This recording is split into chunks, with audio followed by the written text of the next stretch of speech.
رکھو روزہ اللہ اور بندے کے درمیان ایک راز بھی ہے، کیونکہ روزہ ہونے نہ ہونے کا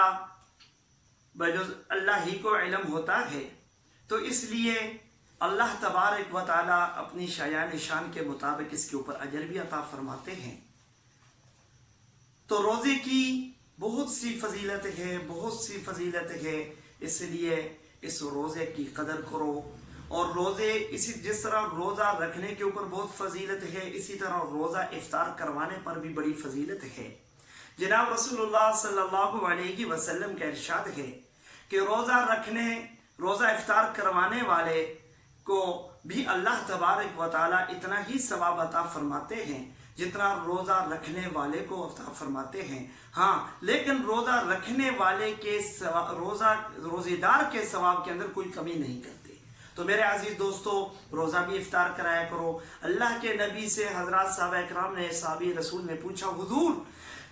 ہم میں سے بعض لوگ ایسے ہیں کہ جو اتنی استطاعت اور طاقت تو نہیں رکھ سکتے کہ ہم میں سے ہر ایک روزہ افطار کروائے۔ تو اللہ کے حبیب نے فرمایا کہ ہاں، تم پانی کی ایک گھونٹ سے یا دودھ کی ایک گھونٹ سے یا کھجور کے ایک دانے سے روزہ افطار کرواؤ تو تب بھی اللہ تبارک و تعالی تمہیں یہ اجر عطا فرمائیں گے، اس اجر سے اللہ تمہیں محروم نہیں فرمائیں گے۔ تو میرے عزیز دوستو، اللہ کے نبی کا ارشاد ہے کہ جس نے کسی کو سیر کر کے یعنی کہ پیٹ بھر کے روزہ افطار کروا دیا، اس کو رجا کر کے روزہ افطار کروایا، تو اللہ کے حبیب کا فرمان ہے کہ اللہ تبارک و تعالی قیامت کے روز میدان محشر کے اندر مجھے حکم دیں گے، میں اپنے دست مبارک سے اسے حوض کوثر پلاؤں گا، اور پھر جب وہ حوض کوثر پی لے گا تو پھر قیامت کہ اس دن یعنی کہ جنت میں داخل ہونے تک اسے پیاس نہیں لگے گی، اور وہ دن 50,000 سال کا دن ہے۔ فی یوم کان مقدارہ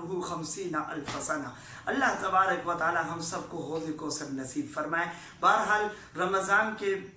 روزے کی بہت فضیلت ہے، بہت اہمیت ہے۔ اسی طرح یہ رمضان کے روزے مسلمان کے اوپر فرض ہیں، اور رات کی صلاۃ تراویح، رات کا قیام، صلاۃ تراویح یہ سنت مؤکدہ ہے، سنت ہے مؤکدہ کے حکم میں ہے، یعنی کہ ضروری ہے کہ ان کی ادائیگی کی جائے، صلاۃ تراویح کی پابندی کی جائے۔ تو اس لیے میرے عزیز دوستو، روزے کی بھی قدر کرو، صلاۃ تراویح کی بھی قدر کرو، اور روزے اور صلاۃ تراویح اور ان اعمال کے ذریعے سے اپنے آپ کو متقی بنا لو، 5 وقت نماز کے پابند بن جاؤ، اور رمضان مبارک کا یہ ماہ مبارک مہینہ اپنے لیے بخشش اور مغفرت کا ذریعہ بنا لو۔